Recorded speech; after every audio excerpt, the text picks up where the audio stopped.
Welcome to New Mexico Black Rifle Operators Union. I'm your host, Sean.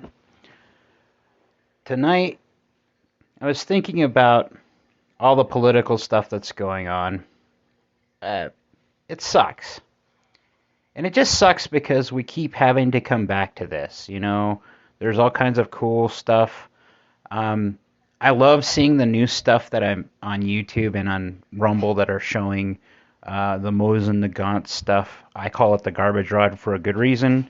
The garbage rod to me, if you've ever used one, you would understand why I call it the garbage rod versus like a K98 Mauser or an Enfield or anything else that's bolt action that is around the same time frame that was used.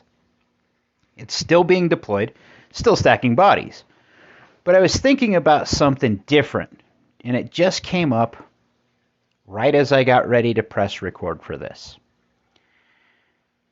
If war were to happen in the United States, and we were to have to issue guns back out that the American has arsenaled, the American Army and the American military has arsenaled, what would we get? And then I thought about it. You know that every weapon that the American military has ever used and has been put on inventory is still there. Now, when I say small arms, guns specifically, you can't keep explosives. You have to defuse them at some point because they're not stable. You have to stabilize that type of thing. But I have heard rumors that there are still trapdoor Springfields from back in the American Indian Wars in arsenal. I know for a fact, because I've heard first-hand stories from armorers and guys that went out in the field in Vietnam that actually got issued M14s after they were mothballed. I know for a fact that during Desert Storm, they pulled M14s out in the Marine Corps and started handing them out because they needed something for DMR, designated marksman. So what would they issue the American populace? Now here's the funny part about this conversation. It wouldn't be needed in the United States, mostly because most people that would fight, that they would hand arms to, we have them. That's why we have the Second Amendment. That's kind of part of it. The other part is to stave off of government, and basically just because we want them. That's part of America. But think about that. The second world army in the world is the Russian military. So they say. It's supposed to go the United States, Russia, China. The second world military is now issuing and handing out weapons that were made in the 1800s right into the 1900s. And yes, they handed millions of those guns and manufactured them. But there's no reason in 2022 to be handing out weapons that old. But how deep would be our arsenal? The question has to be asked, because I know they still have 1919s. If you don't know what that is, it is a 30-06 belt-fed machine gun. They used to call that a light machine gun, but it is not a light machine gun by modern standards, by any stretch of the imagination. But there's also published articles where Ma Deuce, the M2 Browning 50 caliber, has a receiver mark from 1900 or 1901 or something like that. Think about that. This rifle, or this heavy machine gun, crew-served machine gun, has been in service in the United States military for almost 100 years. That's damn amazing. And it's still trucking along. all they're doing is replacing parts. This is why I think American firearms, as much as I can admire things like Russian or German, are always superior. They always will be. The other cool thing I saw today, and that's what we're going to do, is just cover cool things we see, right? Create culture. I have been craving a lever gun. It is probably number 5 or 6 on my list of 10 that I have to have before I pass. Not that I'm planning on passing or anything like that. But with my father's passing and now my mother's, I've decided that I'm going to start being more proactive at taking those bucket list items off. Especially after, the COVID crap, and we learned that was all bull crap. We lost 2 years of our life, basically. I'm not going to hide and wait anymore. So I'm going to do what I can. Part of that is me filling out my collection.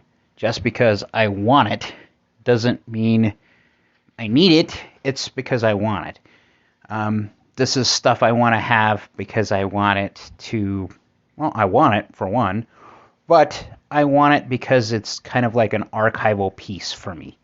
There's some meaning behind it. I've mentioned the number one before. It's a G43. That has a lot of significance from my family and my dad specifically when he was alive. But could you imagine us handing out M1 Grands? Back to what I said, though, about cool stuff. Lever guns. Okay, I want a Winchester Model 94. I would prefer a pre-64 top eject with a decent enough chamber that it's still a shooter. Because it was a gun that my dad always talked about. My brothers had one. One of them had one, and the other one had a Marlin. I didn't get a new one like that. I got a Militserp K98 Mauser for my first deer rifle. But I'd like to have a 30-30. And with that, with Ruger purchasing part of H&R or something like that, they now have, or Marlin, they bought Marlin. They're now producing a 308 lever action. Now, I didn't get to find the article again to read more about it. I just saw a brief picture and description. I will find it again because that's interesting. Back in the Gap, Dad had a semi-automatic 308 Winchester Model 100. It held 5 rounds. Thought it was awesome. I did. And Dad killed 2 deer with it.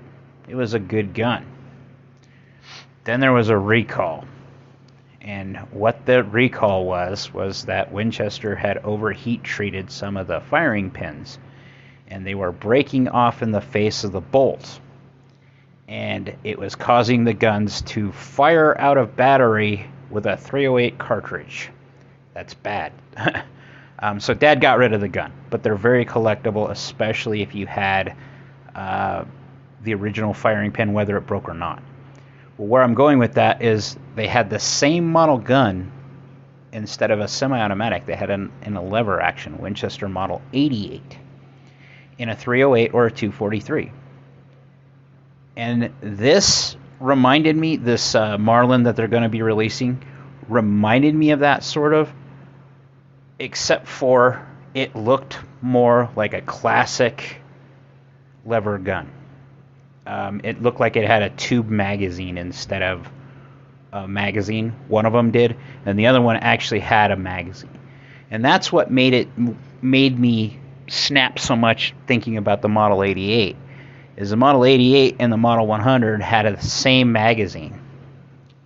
And that's why I remember it so much, is Dad went through hell to get that damn little 5-round magazine, because they were, when he got the gun, they were already kind of a collector's item, but Dad was using it to hunt.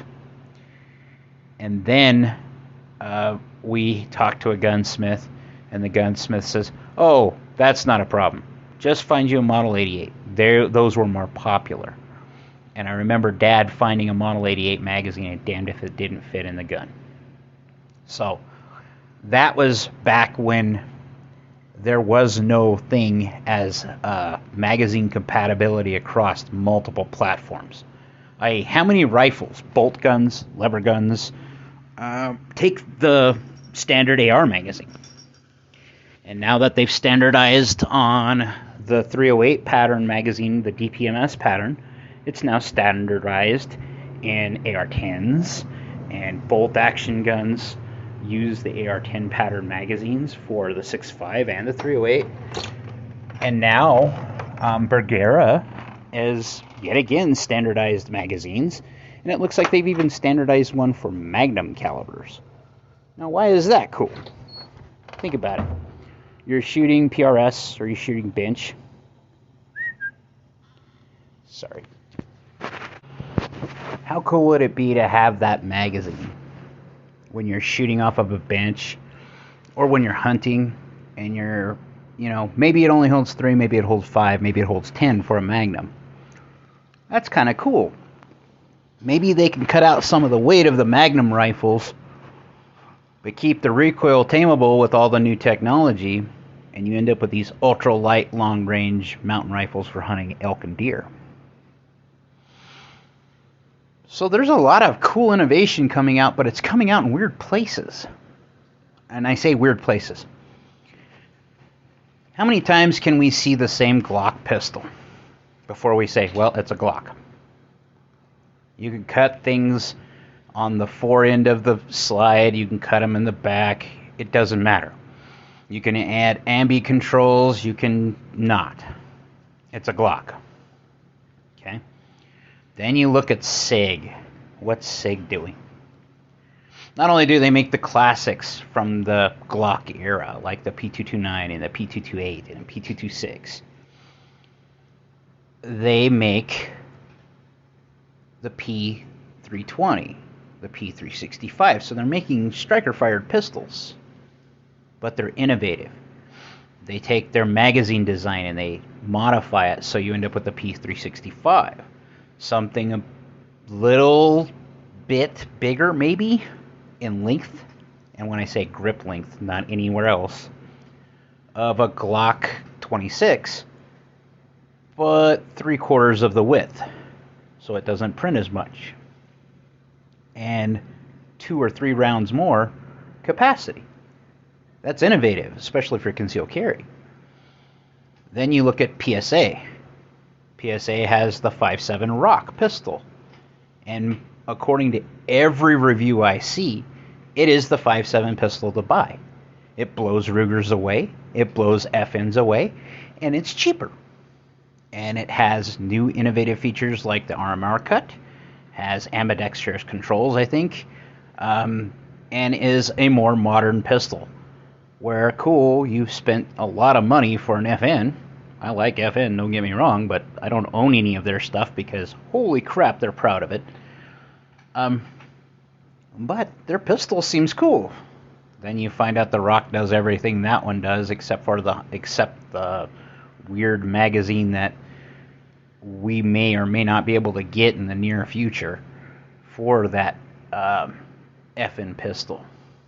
So that's why I want us to stay active in the political space, because the more blue states that side with gun control, and if they're willing to sneak gun control in omnibus bill like the NDAA, look it up, to try to get gun control in because people want to pass bills that fund other things,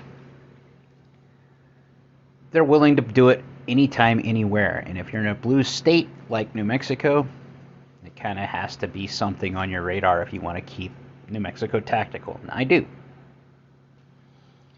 With that, I've rambled enough about cool stuff, trying to keep the podcast going, trying to keep the culture being built, because holy crap, that 308 still kind of kicks with me. A lever action 308 that's kind of got the Browning slash Marlin vibe slash the Winchester Model 88 vibe. There's pieces of that you could see in that. Seeing things like the Rock and the Jackal, those are exciting, And then being an old military surplus guy, because that's how I got into firearms with my dad, seeing people putting more videos out, posting pictures and frames and talking about their Mosins and going, it's cool that you like them. They're great for entry-level guns. They're going to be stacking bodies for a long time. And they're accurate enough. But please, for the love of God, don't think it is the end-all be-all of bolt-action rifles. It is nowhere near that. And you can take a German rifle right now, any German rifle. You could take a British rifle, bolt-action rifle from the same era. You can take the American, the Japanese, the Italian one, and it will smoke the Russian one completely. Now when you start talking about self-loading rifles, then it's only the United States and America that's always got it. United States and Russia, sorry, that got that down first. The Germans were playing with it, the French were playing with it, but the first ones to field one actually out in the field, to issue it out, were the Russians and then the U.S. And that was because the Russians were already engaged in World War II, where we were still trying to figure out if we were going to get into it. Like, share, subscribe, be great.